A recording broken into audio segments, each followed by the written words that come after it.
তো বন্ধুরা এখন কাটবো আনারস আর সন্ধ্যার টিফিনে খাবো আজকে আনারস। যেহেতু আনারসটা দুপুরবেলা খেতে ভালো লাগে, তো তোমার দাদা ভাই আর ছিল না ঘরে, তার জন্য আজকে দুপুরে কাটা হয় নাই, কারণ খারাপ হয়ে যাবে, যে গরম দিয়েছে পুরো জল ছেড়ে দেবে। তাই এখন সন্ধ্যাবেলায় খাবো, তো এখন কাটছি। আর যেহেতু সিজনের ফল, এটা কিন্তু অবশ্যই খেতে হয়। তো ছোটো সময় যখন আনারস খেতে চেতাম না, তখন কিন্তু বাবা বলতো যে সিজনের ফল খেতে হয়। তাই প্রতি বছর আনারস এই সিজনের টাইমে খাওয়া হতো, যে কোনো সিজনের ফল মানে সবাই মিলে খেতাম আর কি।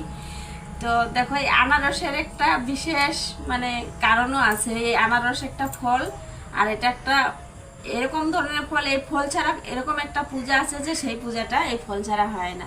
তো এই যে বিপদনাশিনী পূজা তো আমার এই আষাঢ় মাসে করা হয় না, বিশেষ করে আষাঢ় মাসে তিথি পূজা করা হয়। তো এবছর করতে পারি না কোনো কারণে।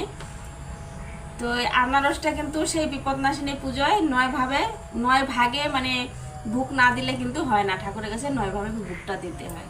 তাই এই আষাঢ় মাসে এখন আনারসগুলোর দামও বহুত বেড়ে গেছে, কারণ অনেকটাই বাজারে মানে বিক্রি হয়। তো মানুষের সবারই প্রয়োজন হয়, তাই আনারসের দাম খুব বেড়ে গেছে। এতটুকু একটা আনারস নিয়ে আসলাম 100 টাকা দিয়ে, 120 টাকা বলেছিল, তো 100 টাকা দিয়ে নিয়ে আসছি। আর এ দেখো আমার চুটকু বসে গেছে খাওয়ার জন্যে। বাবা বলে তো আনারস, দেখছো বাচ্চাদের মুখে আনারসটা আসে না কেন, বারবার বলতেছে হবে আনারস, আর আসে শুধু আনারস।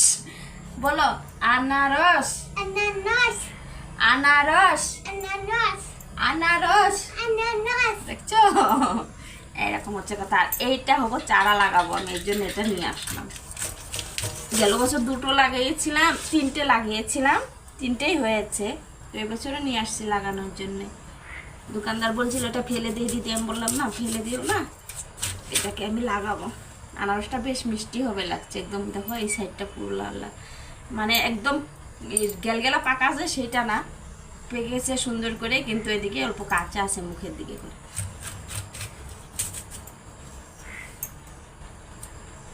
আনারস বলো, আনারস, আনারস। দেখো এটা একটা বিপরীত শব্দ। আনারস যখন শেখাতে যাই আমাদের 12টা বাজিয়ে দেয়, আনারস না বলে আনানস। আর এটাকে আমাদের আসামে বলে মাটি কাঁঠাল, এইখানে কি বলে আনারসই বলে। এখানে